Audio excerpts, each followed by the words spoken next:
Thank you very much, Honorable Speaker. No, Speaker, we are just from a light moment, but this is not very light now, as it touches on very serious matters that are before the House. Honorable Speaker, this is a statement on allegations of inducement in the consideration and passage of a bill.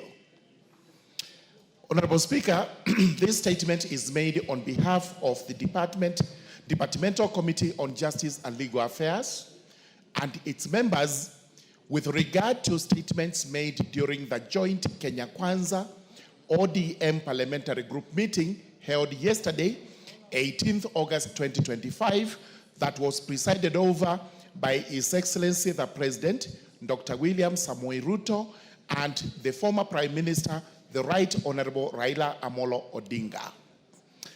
At the meeting, a statement was made to the effect that the consideration and passage of the Anti-Money Laundering and Combating of Terrorism Financing Laws Amendment Bill 2025 was influenced by a Kenya shillings 10 million inducement collected by a member of parliament or members of parliament allegedly on behalf of members of the National Assembly.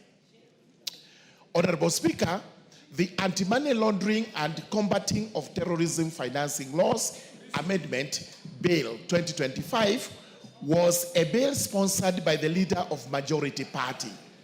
It was read for the first time in the House on the 4th of March 2025 and thereafter committed to the Departmental Committee on Justice and Legal Affairs for consideration and reporting to the House.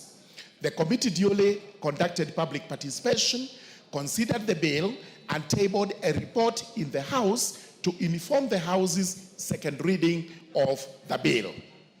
The bill sought to amend 10 acts of parliament to address technical compliance deficiencies identified by the Eastern and Southern Africa Anti-Money Laundering Group, the Financial Action Task Force, in Kenya's regime on anti-money laundering, combating of terrorism, financing, and the combating of proliferation of financing. The record of the House reflects that after exhaustive debate, the bill and the amendments proposed by the committee were wholly supported, leading to its passage on Wednesday, 16th April 2025, with amendments.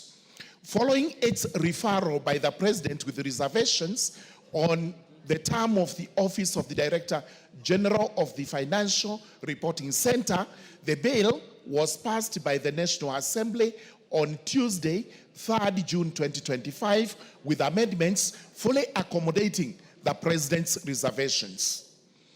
On behalf of the Justice and Legal Affairs Committee, I wish to categorically state that the committee did not solicit and did not receive any inducement of any kind whatsoever from any member or quarter in its consideration of the Anti-Money Laundering and the Combating of Terrorism Financing Laws, Bill 2025, as alleged or at all. The Departmental Committee on Justice and Legal Affairs and its members are fully cognizant of the principles of leadership, ethics, and integrity which bind the members of parliament. The committee and the members condemn and abhor corruption and any practice that is likely to erode these principles that are the substratum of the public trust that the people of Kenya have entrusted on this institution of the House of Parliament. Having deliberated over the matter and considering that the bill in question was a government bill whose contents were supported by the House, the committee poses the following 4 questions. Number 1, which member or members of the National Assembly solicited and or received the said Kenya shillings 10 million on or any other inducement in relation to the consideration and the passage of the bill? Number 2, who gave the alleged inducement? Number 3, what was the purpose of the inducement? And number 4, have the allegations been reported to the relevant law enforcement agencies? The committee notes that any inducement with respect to the bail could only have been given to persons opposed to the strengthening of the laws against anti-money laundering, terrorism, financing, and related offenses. Only a person or entity that engages in corrupt practices, or wash, as is popularly known, could have opposed the passage of the bill. The fact that the committee recommended the passage of the bill and ensured its enactment into an act of parliament that is now in force speaks for itself. For avoidance of doubt, the position of the committee and its members is that if any member of the National Assembly or any other individual solicited and or received any inducement with respect to the consideration and passage of the bill as alleged, the member or individual is a criminal. Such a person ought to be investigated by the Ethics and Anti-Corruption Commission or the Directorate of Criminal Investigations, or even the committee of this House charged with the responsibility on such matters, prosecuted, and if found culpable to face the force of the law to the fullest. Such conduct has no place in the discharge of the mandate of the National Assembly and in the society of Kenya as a whole. The committee urges any person with information against any member of the National Assembly or any other individual with respect to the allegations to submit the information to the Parliamentary Powers and the Privileges Committee, which has always risen to the occasion and has jealously protected the integrity of the House and the members. Needless to add that the Justice and Legal Affairs Committee is one of the busiest committees in this House. It is only rivaled by the Finance Committee. These two being the busiest have always and will always resist any temptation, any advances that are made to induce the committees with the finances or any other form of material inducement, because the dignity of this House must be maintained at all times. Thank you, Honorable Speaker. I beg to lay my statement. Thank you very much. Before I sit, Honorable Speaker, before I sit, allow me kindly to read one article from the Constitution. This is extremely important, and members to listen because you'll be commenting on this. This is Article 96 of our Constitution. It is on the role of the Senate in the Republic of Kenya. Number one, the role of the Senate represents the counties and serves to protect the interests of the counties and their governments. Number two, the Senate participates in the lawmaking function of Parliament by considering, debating, and approving bills concerning counties as provided by Articles 109 to 113 of the Constitution. The most important is at sub-Article 3. The Senate determines the allocation of national revenue amongst counties as provided in Article 217 and exercises oversight over national revenue allocated to the county governments.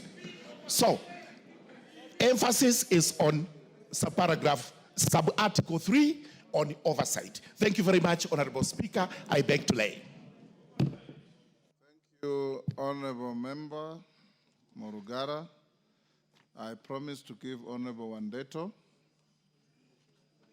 Is he in the House?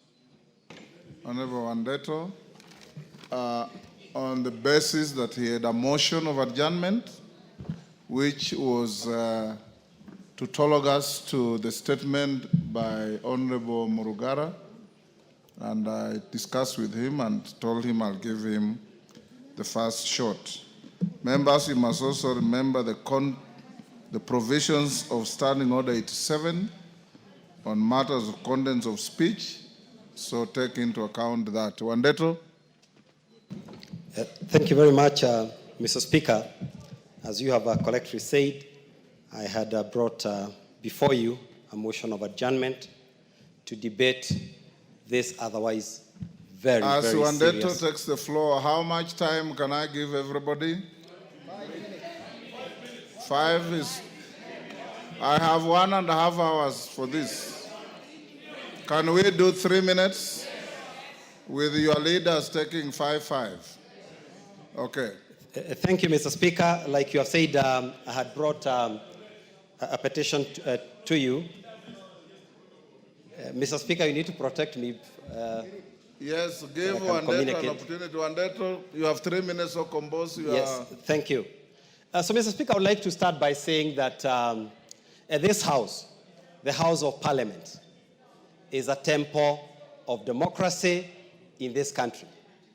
This is where the will of the people is exercised in accordance with Article 95 of our Constitution.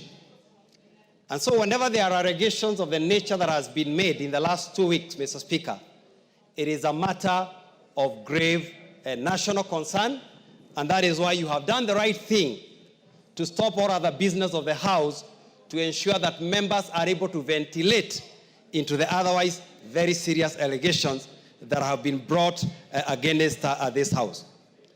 Mr. Speaker, I am very committed to the principles in the Constitution of integrity, transparency, and good governance. And Mr. Speaker, what we have seen the last 2 weeks is worrying.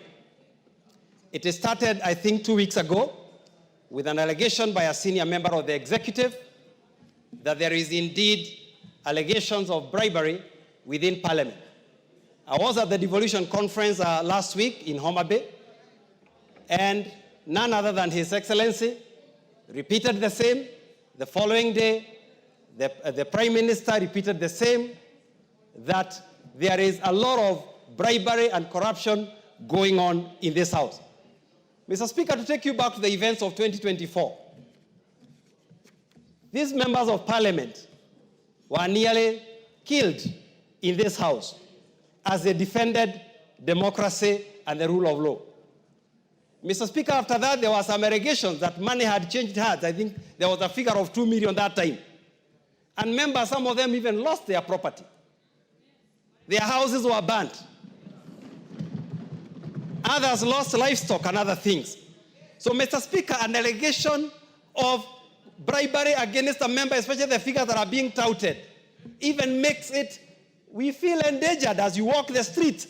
People, first of all, imagine you are some 10 million or some 150 million, and others possibly think you are the worst enemy of the people. Mr. Speaker, you know we have been called MPs. We have been called all manner of names.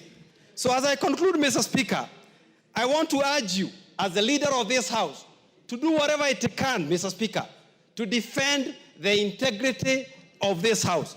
And Mr. Speaker, we must, first of all, and if you allow me, since I had a substantive motion, Mr. Speaker, add me only 2 minutes so that I finish. Mr. Speaker, it is important that you lead us to restore the dignity of this House. And there are certain things that we must stop doing. First of all, we have what I would call an unholy dalliance with the executive. That must. Give him a minute. Give him. Mr. Speaker, this House has to stop being a choir for the executive. Mr. Speaker, this week we have also seen a lot of attack on CDF and an attack on Constituency Roads Fund by the same executive whom we have helped here with very difficult decisions. And now, I think, Mr. Speaker, the chickens have come to roost. Mr. Speaker, I invite the members of the executive to read Matthew chapter 7, verses 3 to 5. We know corruption is a big issue in this country, but the Bible reminds us, while look at the speck of sawdust in your neighbor, where you yourself, you have a log inside your eye. Mr. Speaker, as I finish, it appears some people are falling. but we will not allow them to follow with the whole House. Thank you, Mr. Speaker. Otienda Molo. Thank you, Mr.